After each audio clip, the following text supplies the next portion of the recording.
What are the signs that you're holding on because you have a fear of being replaced? Where does the fear of easily being replaced actually come from? And why does comparison with an ex partner's new relationship feel so excruciatingly painful? Why do anxious attachment styles sometimes stay attached even after a relationship has ended? Have you ever noticed that your mind starts racing with these painful questions? Things like, were they happier with someone else? Did I ever mean anything to them to begin with? Or was there something wrong with me in this situation that caused the relationship to break apart?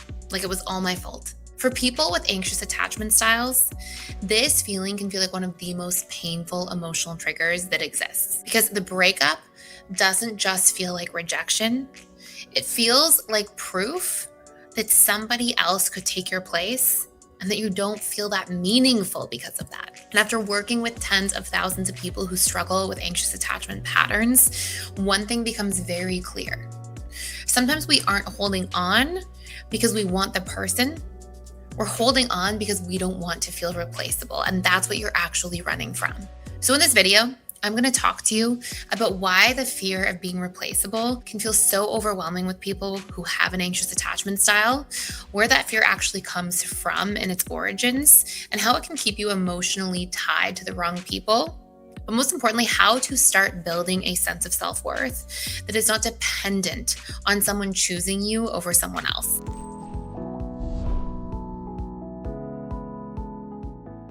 There's four main things I want you to understand that will totally revolutionize the way that you're looking at this so you don't have to keep going back through that same problem. And here's the very first thing. It's that many people who have an anxious attachment style, the most painful part of the breakup is not just the absence of the person, it's the feeling that you had a role in this person's life that is suddenly filled by somebody else. And here's where this pain or uncomfortable situation becomes excruciating. Here's where you'll find yourself ruminating nonstop. It is based on what you then make that mean about you. So I actually want to ask you this. If your role is then filled by somebody else, let's say your ex moves on, what do you make that mean about you? Or what are you afraid then happens? And I want you to really sit in that question for a second. A lot of times people will say, well, then I never had any worth to begin with. Or then I'm only going to be conditionally loved. I'm unlovable. Or I must not matter to anybody. And it's precisely the story that you tell yourself and project onto the situation that takes something painful like losing an ex and turns it into suffering. It takes it from pain and just exacerbates it dramatically.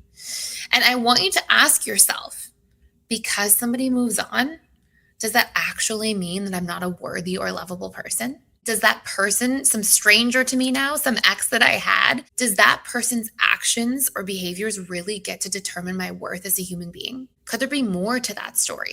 Maybe your ex is in a place where they're rebounding because they don't know how to regulate their own emotions. Maybe they're moving on because they don't know how to sit with themselves, or they're also afraid to be alone. But at the end of the day, the moment you allow somebody else's behavior to define your character, to define who you are at your core, it's a tremendous form of self-abandonment and honestly self-betrayal. Because if you keep defining who you are from the outside in, you will always feel lost. So here's why your brain treats replacement like this deep, profound form of rejection. And this reminds me of this old story that I used to share with people, which is that if somebody comes in, and let's say you're at work, and somebody comes in and you turn in a report for work, and somebody critiques it and says, you know what, your report wasn't very good, not good enough in terms of your report, redo the whole report. Well, that might really hurt, especially if you have a not good enough wound. But if somebody comes to you and they say, you're a purple monster, somebody in the workplace comes up to you, deadpan, fully serious, and says, you're a purple monster, how do you feel? Do you feel the same way that you would feel if somebody told you you weren't good enough? Of course not, because there's no part of you that actually believes that you're a purple monster. You see, people don't really reject us in the way that we think. What we experience as rejection can only happen if we are already rejecting that part of ourselves. Because you don't believe you're a purple monster. No fiber of your being actually believes that. Somebody can say that to you and you're going to turn around and be like, what's their problem? Are they okay? But if somebody tells you something like you're not good enough and you've already been conditioned to deeply believe that, then it hurts. It really, really stings. So our concept that we have about rejection and being replaceable is actually showing you where you are already rejecting you and the thoughts and feelings that you may be harboring subconsciously about yourself. And so when this fear shows up or somebody moves on, your brain doesn't interpret it neutrally. Your brain takes it very, very personally because it is very personal to you. And instead, you're literally sitting there interpreting it as something so much deeper about your inherent worth and value. But I want you to go back to this piece here again, which is, can somebody else's behavior truly determine your worthiness or your value as a person? In fact, can somebody else's behavior, like your ex, who probably had their own problems that they brought into a relationship, why are you letting them define your sense of self-worth? It doesn't make any sense when we really think about it. I just wanted to pop in here and let you know we are doing a 7-day free trial to the All Access Membership Pass at PDS, which means you get access to literally everything inside of the school. And this includes the 4 live webinars I do with our students every single week. And on top of that, you get access to all of our different courses. We have over 55 different courses on relationships, communication, boundaries, emotional mastery, guilt and shame, learning your needs, so many different facets that are really important to master our lives and feel really good about our lives going forward. And last but not least, there's a daily community event. We have trained facilitators and coaches who are in there doing that work, showing up to support you on your journey every single day. Please join me on the other side. Come check it out. See if it's a fit for you. I'd love to see you there. Go ahead and sign up by clicking the link in the description box below. Here's what I also want you to understand, which is that the fear of being replaceable rarely starts in adulthood. In many cases, it develops much earlier, when love, attention, or emotional connection felt inconsistent or uncertain. So for example, if you grew up in an environment where you had a lot of inconsistency, you might have made that mean, okay, if I was worthy enough, then somebody would want to be here consistently.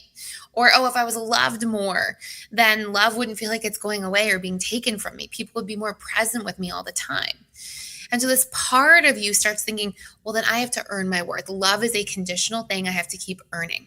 And when we actually look at our system of conditioning, the system that we all grow up in, it's called the system of classical conditioning, where we're punished for doing things wrong and we are rewarded for doing things right.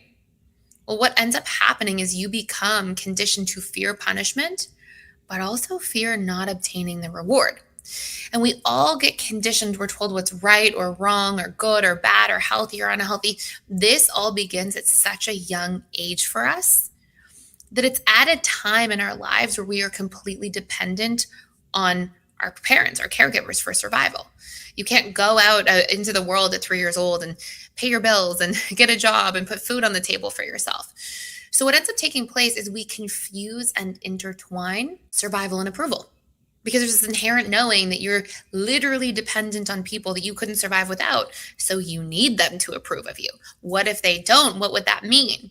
And so often we are basically circuited or wired in a way where survival and approval feel so closely tied together because of the way that you grew up.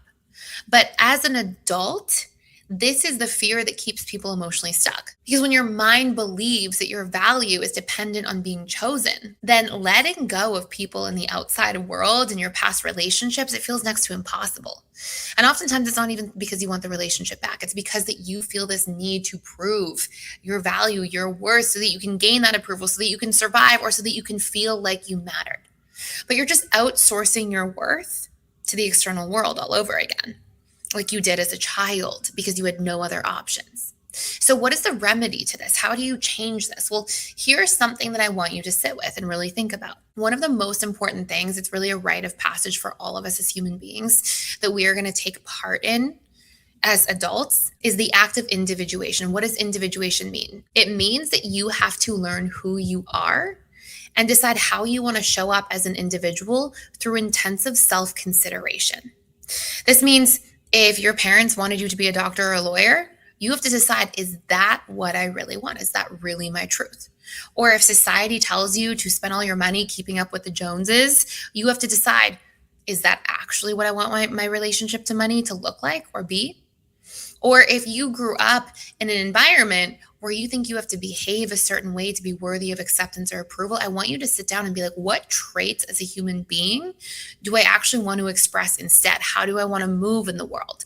According to what morals, to what values, according to what needs, what's really important to me as a person, what lights me up. And until you go through the individuation process of deeply considering who you are, in the 7 areas of life, in your career, around money, mentally, emotionally, spiritually, physically, relationships, until you take the time to really decide who you are and what you're looking for, your external world and your fear of being rejected will decide for you, which is a sure way to end up in unfulfilling relationships because you were seeking the wrong things. You don't know how to behave in a relationship or who to vet for if you haven't taken the time to figure out who you are deep down and what you actually want. And I'll give you an example. I remember years ago, I spent time around a group of people and they all were vegan. And at the time, I told myself, oh, like they're all vegan. I looked up to them. They were a little bit older than me. And I decided I was going to do the same thing.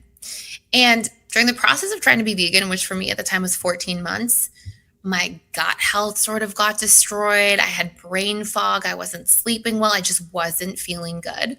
And I kept telling myself, oh, but look at all these people around me that I look up to. Look at, they're vegan. I should be vegan. Why isn't it working for me? And I ignored my own physiological signals that my body was giving me in favor of thinking that I had to be something that people around me were. And I learned the hard way, although a very important lesson, that that my body isn't responding the same way that these people's bodies are because I'm an individual.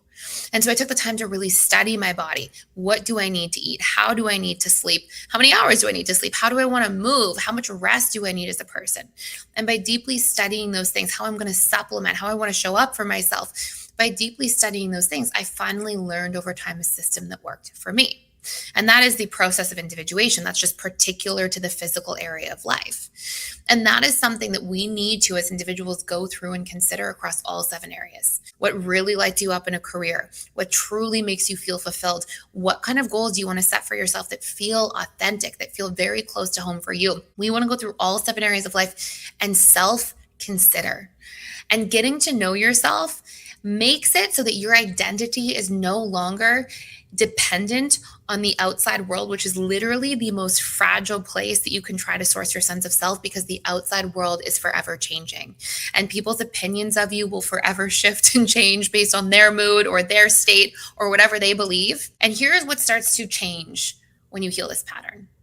When people begin healing anxious attachment and strengthening their sense of self-worth through individuation, something very powerful begins to shift. The fear of being replaceable or rejected slowly loses its grip because you're no longer trying to define yourself through people's opinions outside of you. And if this pattern resonates with you, it's very likely connected to your attachment style. So understanding how your attachment system works can completely change the way that you approach relationships, emotional triggers, and your sense of confidence and self-worth. Now, if you want to go deeper into understanding your attachment style and actually learning tools that will help you shift these patterns in your relationships, that's exactly what we focus on inside the Personal Development School. And if this video helped you understand something about yourself today, make sure you subscribe, because we release new videos every single day focused on attachment healing, emotional mastery, and building healthier relationships. Thanks for watching.